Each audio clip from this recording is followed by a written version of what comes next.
ഒരു multi vendor E commerce application run ചെയ്യുമ്പോൾ നമ്മൾ ഏറ്റവും ചാലഞ്ചിങ് ആയിട്ടുള്ളത് പേയ്മെൻറ്റ്സ് ചാനലൈസ് ചെയ്യുക എന്നുള്ളതാണ്. ഇവിടെ പ്ലാറ്റ്ഫോം ഫീ ഉണ്ടാവും, അതേപോലെ വെണ്ടർ പേയ്മെൻറ്റ്സ് ഉണ്ടാവും. ഇതിനെ ചാനലൈസ് ചെയ്യുക എന്നുള്ളതാണ്. ഇവിടെയാണ് പേയ്മെൻറ്റ് റൂട്ടീൻ എന്നുള്ള കൺസെപ്റ്റ് പുതിയ പേയ്മെൻറ്റ് ഗേറ്റ്വേസ് ഇൻട്രൊഡ്യൂസ് ചെയ്യുന്നത്. ഇങ്ങനെ ഒരു മൾട്ടി വെൻഡർ ആപ്ലിക്കേഷൻസിൽ വെണ്ടർ ഓൺബോർഡിങ് സ്ക്രീനിൽ നമ്മൾ വെണ്ടറുടെ അക്കൗണ്ട് നമ്പറും എത്ര പെർസെൻറ്റേജ് ആണ് പ്ലാറ്റ്ഫോം ഫീ എന്നും എത്ര പെർസെൻറ്റേജ് ആണ് വെണ്ടറുടെ പേയ്മെൻറ്റ് വരുന്നത് എന്നുള്ളത് സെറ്റ് ചെയ്യാനുള്ള സൗകര്യം നമ്മൾ ഡെവലപ്പ് ചെയ്യും.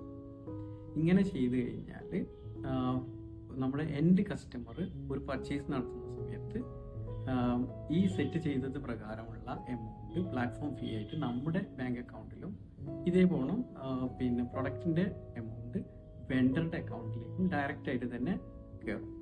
ഇതിപ്പോൾ നമ്മൾ എക്സ്പീരിയൻസ് ചെയ്തത് ഇന്ത്യയിലാണെങ്കിൽ റേസർ പേ ഈ ഒരു സൗകര്യം കൊടുക്കുന്നുണ്ട്. കുവൈത്തിൽ യു പേയ്മെൻറ്റ്സ് എന്ന് പറഞ്ഞ പേയ്മെൻറ്റ് ഗേറ്റ്വേയും ഈ ഒരു സൗകര്യം കൊടുക്കുന്നുണ്ട്. നിങ്ങൾ ഈ ഒരു ഫീച്ചറിൽ എക്സൈറ്റഡ് ആണോ? ഇങ്ങനെയുള്ള multi vendor E commerce application develop ചെയ്യാൻ വേണ്ടിയിട്ട് നിങ്ങൾക്ക് ഞങ്ങളെ കോൺടാക്ട്